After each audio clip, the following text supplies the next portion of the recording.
విజయవాడ కల్తీ మద్యం కేసులో మరొకరిని అరెస్ట్ చేశారు. ఈ కేసులో A2గా ఉన్న అద్దేపల్లి జనార్దన్ సోదరుడు జగన్మోహన్ ని అరెస్ట్ చేశారు ఎక్సైజ్ పోలీసులు. A1గా ఉన్న అద్దేపల్లి జనార్దన్ ప్రస్తుతం విదేశాల్లో ఉన్నట్టు సమాచారం. జనార్దన్ ఆధ్వర్యంలో నిర్వహిస్తున్న ANR బార్ కి ప్రొవిజనల్ లైసెన్స్ గత నెల 30తో పూర్తయింది. ఆ లైసెన్స్ ను రద్దు చేసే ఆలోచనలో ఉన్నారు ఎక్సైజ్ పోలీసులు.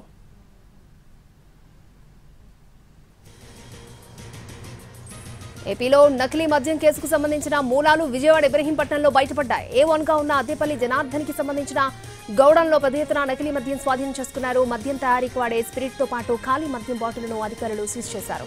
ఇప్పటికే తయారు చేసిన కొంత మద్యాన్ని బాటిల్స్ లో ఫిల్ చేశారు. ఆ మద్యం బాటిళ్లను కూడా స్వాధీనం చేసుకున్నారు. ఇబ్రహీంపట్నంలో నకిలీ మద్యం తయారు చేసి వేర్వేరు ప్రాంతాలకు సరఫరా చేస్తున్నట్టు గుర్తించారు.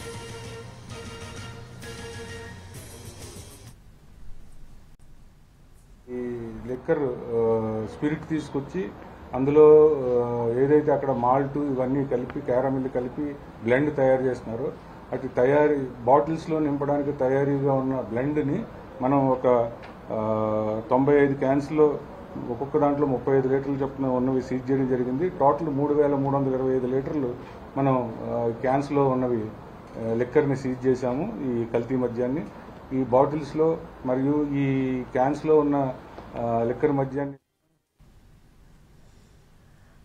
విజయవాడ కల్తీ మద్యం కేసులో మరొకరిని అరెస్ట్ చేశారు. ఈ కేసులో A2గా ఉన్న అద్దేపల్లి జనార్దన్ సోదరుడు జగన్మోహన్ ని అరెస్ట్ చేశారు ఎక్సైజ్ పోలీసులు. రైట్, ఇదే అంశానికి సంబంధించి మరిన్ని అప్డేట్స్ మా ప్రతినిధి శ్రీకాంత్ లైవ్ లో అందించడానికి రెడీగా ఉన్నారు. శ్రీకాంత్, ఇంకా ఎవరెవరిని అదుపులోకి తీసుకోవాలి?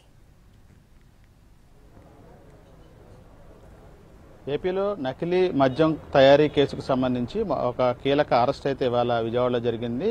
ములకల్పాడులో నకిలీ మద్యం తయారీ కేసుకు సంబంధించి మూలాలు విజయవాడ ఇబ్రహీంపట్నంలో బయటపడిన పరిస్థితి కూడా ఉంది. ఈ కేసుకు సంబంధించి A1గా ఉన్నటువంటి జనార్దన్, అద్దెపల్లి జనార్దన్ ఇబ్రహీంపట్నం వాసిగా కూడా గుర్తించారు. అతని సోదరుడు జగన్మోహన్ ని ఇవాళ పోలీసులు అరెస్ట్ చేశారు. వాళ్ళకి సంబంధించిన నకిలీ మద్యం డంపును కూడా ఇవాళ గుర్తించి అక్కడ పెద్ద ఎత్తున అటు స్పిరిట్ ని అదేవిధంగా మద్యాన్ని కల్తీ మద్యాన్ని కూడా గుర్తించి వీటన్నిటిని కూడా సీజ్ చేసి అటు జగన్మోహన్ కూడా అరెస్ట్ చేసిన పరిస్థితి కూడా ఉంది. విదేశాల్లో కేసులో A1గా ఉన్నటువంటి జనార్దన్ కూడా ఇథియోపియా వెళ్ళినట్టుగా కూడా పోలీసులు విచారణలో గుర్తించారు. గత నెల 25వ తారీఖున వెళ్లిన జనార్దన్ ఈ నెలాఖరులోపు వస్తాడని కూడా పోలీసులు ఇప్పటికే విచారణలో గుర్తించారు. ఎక్సైజ్ శాఖకు సంబంధించిన సూపరింటెండెంట్ శ్రీనివాస్ మనతో ఉన్నారు. సార్, ప్రధానంగా ఇవాళ దాడుల్లో ఏం గుర్తించాం? అంటే ప్రధానంగా చాలా మెటీరియల్ నకిలీ మద్యానికి సంబంధించి సీజ్ చేసినట్టుగా తెలుస్తాం. ప్రధానంగా మనకి ఇక్కడ వీళ్ళు మద్యంని లిక్విడ్ స్పిరిట్ తీసుకుని అందులో మాల్ట్ తర్వాత క్యారమిల్ ఇలాంటివన్నీ కలిపి ఈ బ్లెండ్ తయారు చేసిన లిక్కర్ని మనం గుర్తించడం జరిగిందండి. ఇది 95 క్యాన్స్లో 3,325 లీటర్లు ఈ ఏవైతే ఈ మద్యం సీసాల్లో నింపడానికి సిద్ధంగా ఉంచిన లిక్కర్ని కల్తీ మద్యాన్ని వీళ్ళు అక్కడ ఉంచడం జరిగింది. అలాగే దాంతో పాటుగా కూడా మనం మద్యం సీసాల్లో ఈ కల్తీ మద్యాన్ని నింపిన బాటిల్స్ ను కూడా మనం 7,800 సీజ్ చేశామండి. ఇందులో రకరకాల brands, old admiral brandy, Manjeera, classic blue, Kerala malt ఇలాంటి 4 బ్రాండ్స్ అసలు ఏ లేబుల్ అతికించకుండా ఉన్నవి కూడా మనకి మొత్తం టోటల్ గా 7,800 బాటిల్స్ సీజ్ చేశామండి. ఓల్డ్ అడ్మిరల్ బ్రాండీకి సంబంధించిన ఫేక్ లేబుల్స్ ని 6,500 ఫేక్ లేబుల్స్ ని మనం సీజ్ చేయడం జరిగింది. ఇవి ఎంటీ సీసాల మీద అతికించి ఫేక్ లేబుల్స్ ని వీళ్ళు ఓల్డ్ అడ్మిరల్ బ్రాండీగా వీటిని అమ్మడానికి సిద్ధంగా ఉంచారని మనకు తెలియవస్తుంది. ఇందులో భాగంగా వీళ్ళు ఆల్రెడీ ఒక బార్ ను కూడా నడుపుతా ఉన్నారు. వాళ్ళకి ఉన్న లైసెన్స్ కూడా ప్రొవిజనల్ లో ఉన్నట్టుగా ఉంది. ఇప్పుడు ఏంటి శాఖాపరమైన?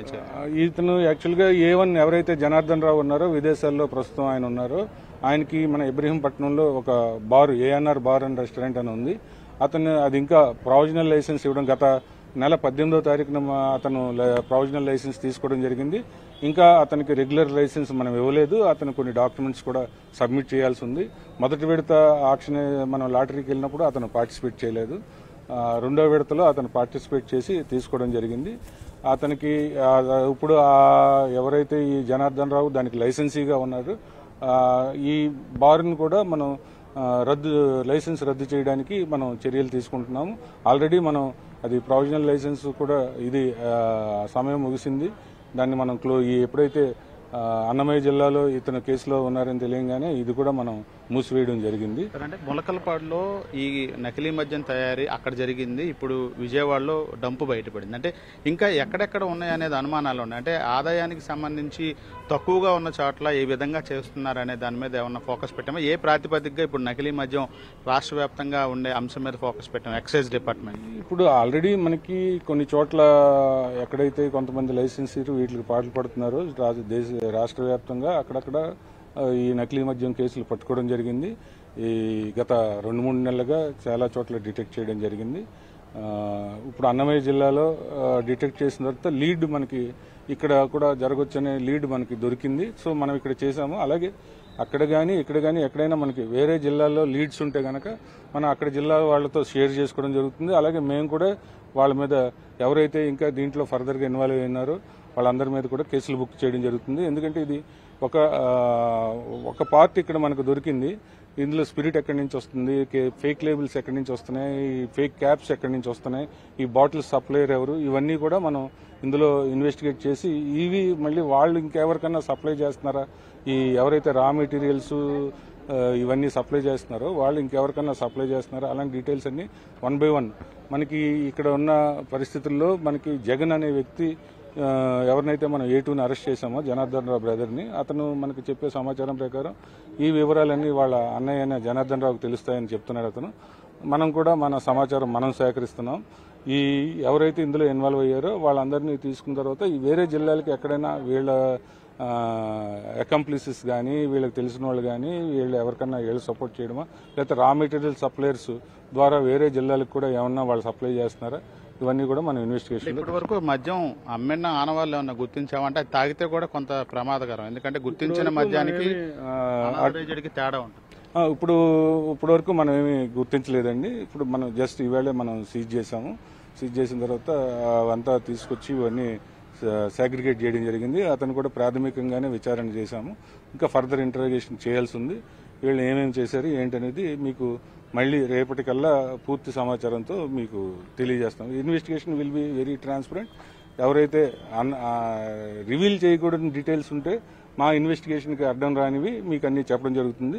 వన్స్ మాకు అందులో మా ప్రోగ్రెస్ రాగానే మీకు ఎప్పటికప్పుడు సమాచారం ఇవ్వడం జరుగుతుంది. ఇది మొత్తంగా కేసుకు సంబంధించి విచారణ అయితే ప్రస్తుతం కొనసాగుతున్నట్టుగా అయితే ఎక్సైజ్ సూపరింటెండెంట్ చెప్తా ఉన్నారు. చూడొచ్చు, సీజ్ చేసినటువంటి ఖాళీ మద్యం బాటిల్స్ అన్నింటినీ కూడా ఎక్సైజ్ శాఖకు సంబంధించిన కార్యాలయం దగ్గర 22,000 ఖాళీ బాటిల్స్ని కూడా తీసుకొచ్చి ఇక్కడ ఈ ఎక్సైజ్ కార్యాలయంలో సీజ్ చేసిన పరిస్థితి. 3,500 లీటర్లకు పైగా కల్తీ మద్యం క్యారమిల్ కూడా కలిపి దాన్ని బాటిల్స్లో నింపడానికి సిద్ధం చేసిన పరిస్థితి కూడా ఉంది. ఆ మొత్తం మద్యాన్ని కూడా వేరు ప్రాంతాలకు బెల్ట్ షాపులకు అమ్మటానికి నిందితులు దీన్ని సిద్ధం చేసినట్టుగా కూడా విచారణలో గుర్తించారు. కర్ణాటక రాష్ట్రం నుంచి ఈ స్పిరిట్ అనధికారికంగా వీళ్ళకి వస్తున్నట్టుగా ప్రాథమిక విచారణలో కూడా తేలింది. డిస్టిలరీస్ నుంచి మాత్రమే ఈ స్పిరిట్ అనేది బయటకు వస్తుంది కాబట్టి అది కర్ణాటక రాష్ట్రం నుండి వచ్చినట్టుగా ఇప్పటికే ప్రాథమిక నిర్ధారణకు కూడా వచ్చిన అధికారులు కర్ణాటక వెళ్లే అవకాశాలు కూడా ఉన్నట్టుగా మనకు తెలుస్తుంది. ఇక కేసులో A1గా ఉన్నటువంటి జనార్దన్ ప్రస్తుతం ఆఫ్రికా దేశంలో ఉన్నటువంటి ఇథియోపియాలో ఉన్నట్టుగా కూడా గుర్తించారు. అక్కడ కొన్ని తన స్నేహితుడితో కలిసి అక్కడ మద్యం వ్యాపారాలకు సంబంధించిన డిస్టిలరీస్ని పరిశీలించడానికే జనార్దన్ ఆఫ్రికా కూడా వెళ్ళినట్టుగా గుర్తించిన అధికారులు అతను తిరిగి వచ్చిన వెంటనే అరెస్ట్ చేసి కేసుకు సంబంధించి కీలక వివరాలను తెలుసుకోవడానికి సిద్ధంగా ఉన్నట్టుగా మనకు తెలుస్తా ఉంది. హైదరాబాద్ స్టూడియో. ఓకే శ్రీకాంత్.